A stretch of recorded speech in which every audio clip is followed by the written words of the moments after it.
Do you ever read a news article that makes you want to take a pair of scissors and just stab your eyeballs out? Because, dude, when it comes to the gaming space, I feel like there have been so many news articles I've seen in the last week that have made me want to do that. Whether it's Microsoft shutting down their millionth game studio of the week, or if it's EA trying to squeeze every last dollar out of you, I swear to God, dude, it's just making me want to take a bath in quicksand. So I wanted to talk about the idea of gaming dying, or if gaming is dead. We're gonna do that while I play as my fancy little robot skin on Modern Warfare 3. We're just gonna be chilling, probably just do some sniping and escort. I've been working on the one-trick camos, and I don't have any progress on the XRK Stalker, so we gotta get that up, because this camo is dank. So let's read the first article that I saw today, which is EA is interested in putting in-game ads in their AAA titles. To the emoji.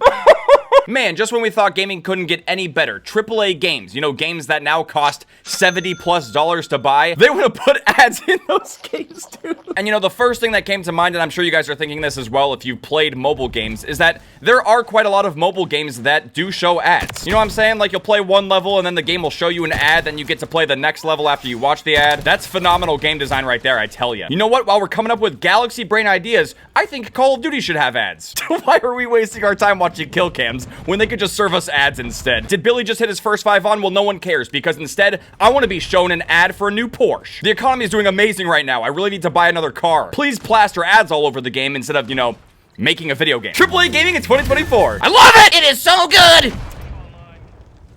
I think I deserve that for everything I just said. I got direct impact noob tubes by Thizfu. Hey, maybe he's related to Chinfu. I see your pancake.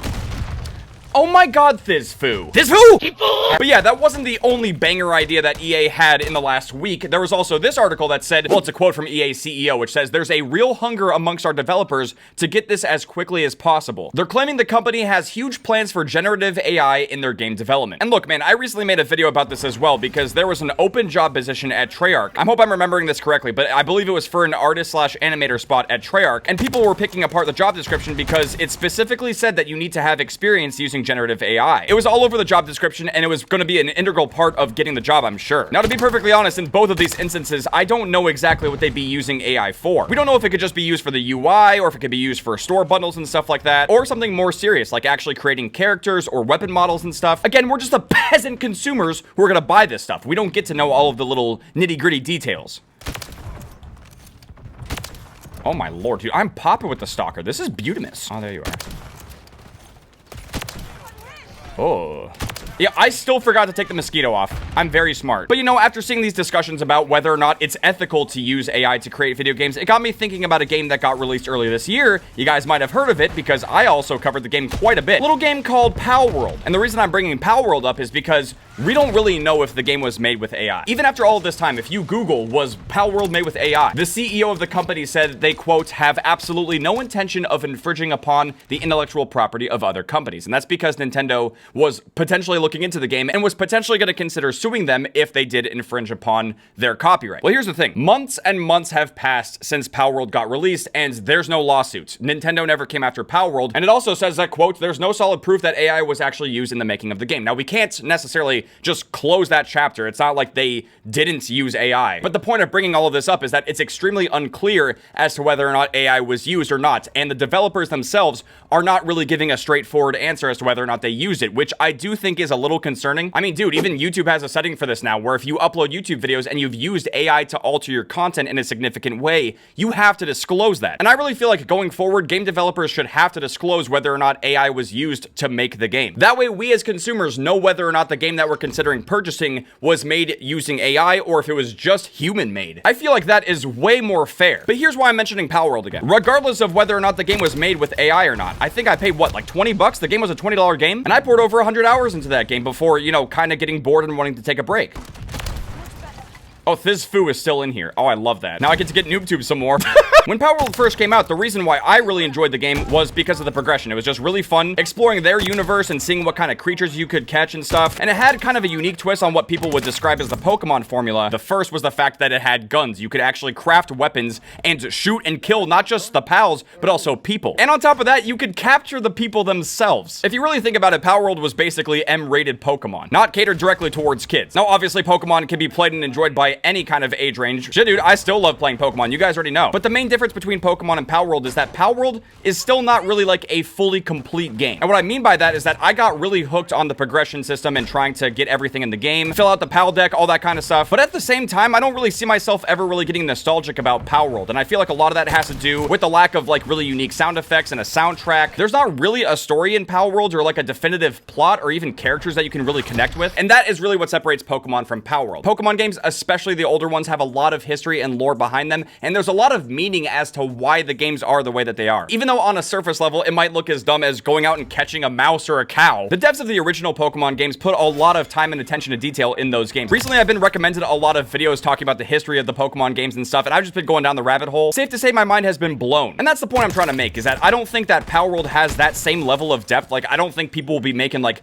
mini docu-series on YouTube about the lore and history of Palworld. And don't get me wrong, I still enjoyed the game and I probably would still play it again. But the point I'm trying to make is that it doesn't have the same level of depth that kept people playing. I mean, this game had millions of people logging on and playing every single day, but if you check the Steam charts now, so we got 17,000 players on right now, we got a peak of 30,000 in the last day, and the all-time peak was 2.1 million. So yeah, there's still a decent amount of people playing Palworld and getting on and playing the game every day, but it's not as insane as it was before, obviously. But again, the reason why I brought up Palworld is because it's the most recent example I can think of. Oh my. Oh my. Oh, that little flick, dude. Oh! No, if we had the collat! Dude! But yeah, I wouldn't be surprised if at some point there's some kind of jurisdiction that forces developers to have to label whether or not a game was made using AI. I really do think it should be required. I mean, I would have probably still bought Palworld regardless of whether or not it was made with AI. But that's mostly because the premise, the idea of the game, sounded like a lot of fun. You know, Pokemon with guns was the whole thing when it first came out. But once that initial observation of the game kind of wore off, people just started calling the game Palworld. Like, dude, for the first couple of days, I just referred to everything in the game as Pokemon, which is probably really bad in hindsight, but that's just the comparisons that were being made, obviously. But eventually, you know, I started calling them pals, and, you know, I'm completing the pal deck, not the Pokedex. But yeah, I think you guys get the point. We should really have AI labels on video games if they're going to start using generative AI to make the games. Because here's the thing, too. A lot of video games have been made with AI, or they have AI in them. I mean, Call of Duty is a prime example, right? We've been playing against bots in multiplayer. Well, not like online multiplayer, but private match. They have to develop AI to do that in order for combat training bots to move around and shoot. And those combat training bots that are used in multiplayer are also separate from the AI that they use in the campaign. It's all artificial intelligence. But the difference, though, is we're talking about using generative AI to actually, you know, influence the art and the art style of the game itself, which is a very big deal. I mean, that's very different than if an artist has to just come up with their own original ideas. Another really interesting example of this stuff being an issue is the fact that Infinity Ward with Modern Warfare 2 2022, there were a couple of multiplayer maps where they had to make alterations to the map itself because they have that photo scanning technology stuff, which basically just rips the maps straight out of real life. Hopefully I'm remembering this correctly too, but I think they had issues with the hotel map. They had to take that out and then put it back in once they made changes, as well as museum. The museum map had some serious issues, and that's most likely because there were some issues, potentially some copyright issues, with just basically stealing the art from the museum. That's what it was, is the photogrammetry technology. That's basically what I'm trying to get at, is that obviously the developers are going to take some shortcuts and they're going to try to do some things to make the process of making these games more efficient. It's going to save some time, especially because in AAA gaming especially, there's really tight deadlines. I mean, dude, Sledgehammer Games made this game in roughly 9 months. The development time, the crunch was insane for Modern Warfare 3, and they are still busting their asses to try to make this one of the better multiplayer experiences, and they really have succeeded. But obviously, all of this stuff comes with a cost, and for some people, it's costing them their jobs. Yeah, this is the part of the video where things start getting a little bit more sad, a little bit more serious, because people's jobs are on the line because of generative AI. Now, it's not that AI is taking over their jobs, but to me, at least, it's becoming more and more apparent that if you don't have the skills to use AI and help you speed up your job and make the whole game development process more efficient, then your ass might be grass.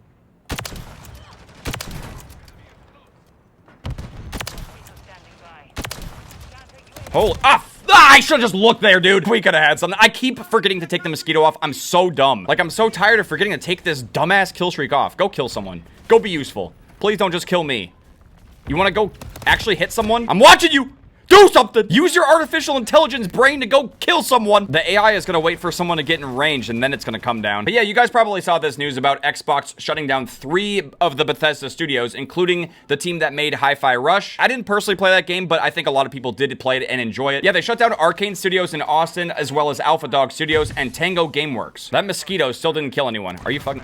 Oh wait, it just got someone. Wow. Now currently the Xbox and Microsoft stuff doesn't really have a lot to do with AI, but it has more to do with the gaming industry as a whole. Because in the last year, Microsoft acquired Activision Blizzard, so they have all of their IPs now, including Call of Duty, which is massive. But obviously this move wasn't cheap, and as a result, we're starting to see some game studios get shut down because they need to recoup those losses. The cost of buying Activision Blizzard. And some sources have speculated at the idea that the cost of Game Pass is going to go up. So if you are someone who's subscribed to Xbox Game Pass, I would not be surprised if your subscription cost is going to be going up sometime soon. Now, at the same time, though, they're probably going to be putting Call of Duty games on Game Pass. The Xbox Game Showcase is going to be coming up kind of soon, so I would imagine if there's news about putting old Call of Duty games on Game Pass, it'll happen then. They got to be dropping some good news soon because, like, people are getting kind of fed up with the wait. And what's also been a really interesting part of this whole conversation is whether or not brand new Call of Duty games will be on Game Pass day one. I think they might have promised that, but here's the thing. They're now realizing that if they do that, they could be potentially losing a ton of money in the process. Because instead of Xbox Call of Duty players buying the brand new game for like $70+ depending on what edition they get, they wouldn't have to do that. They just have to be a Game Pass subscriber, and then they could just get the game essentially for free. Well, obviously it's not free. They have to pay the Game Pass subscription, but you know what I mean. And especially if you're an existing Game Pass subscriber, like, new Call of Duty games would just be part of that subscription. It would just be one of the many offerings. So if you are an Xbox Game Pass subscriber, whether or not you do like or play Call of Duty games, it's going to be a part of it. It could become a part of Game Pass, and they're realizing how much money they could lose in the process. I also stumbled across this article, which if you guys want to read any of this stuff more in depth, I'll have links in the description to all this stuff. Because obviously there's going to be a lot of stuff that really just makes headlines like this. EA is interested in putting in-game ads in their AAA titles. I mean, like, dude, do we even know if that's necessarily real? Like, there's no link to an article. There's no other context being given. Like, Dexerto just put this tweet out. Oh. Free. What in the perfect time to lag, Call of Duty? I love that. But yeah, man, there's always going to be news articles in the gaming space that have really catchy headlines. You know, they're designed to catch your attention in a certain way. Like, they try to get an emotional reaction out of you. And sometimes it's really just their way of trying to read the room. Like, they want to get an idea of how people react to these things to see if they like it or not. But then there's obviously more serious things where, you know, actual game studios are being shut down and closed. Obviously, when it comes to the headline of EA wanting to put ads in their AAA games, like, yeah, that's stupid. That's terrible.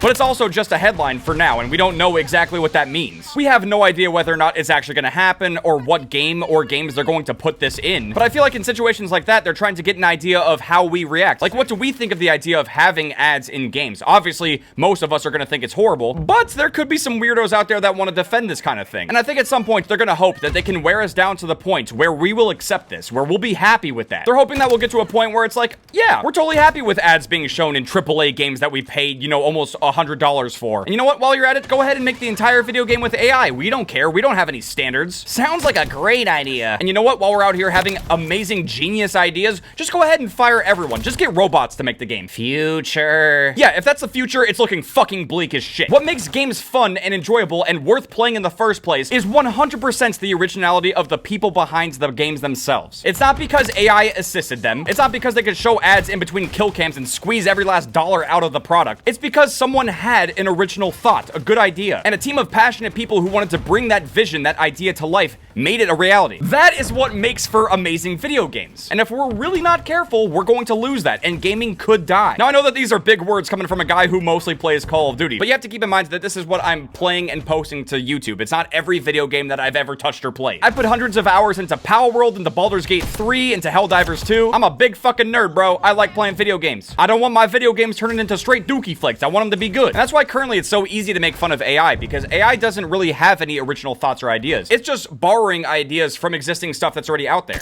Now, obviously, everyone gets inspiration. Everyone gets inspired from someone or something. It is genuinely difficult to come up with an original story or a song or a video game. All of that stuff, it's not easy. But at the same time, if it was that easy, then maybe it wouldn't be worth the endeavor. It wouldn't be worth doing. And I'm pretty sure it's safe to say that it wouldn't lead to the outcome of creating something incredible. But hey, what do I know? I'm playing Call of Duty 20 as a robot skin that has chocolate bars instead of magazines. Yeah, I think I'm gonna get off of Modern Warfare 3 and go play an older COD game. But yeah, man, thank you guys very much for watching. I really do hope you guys enjoyed this video. If you guys did, make sure to drop a like, subscribe if you're new. I'll see you guys later. Outcome.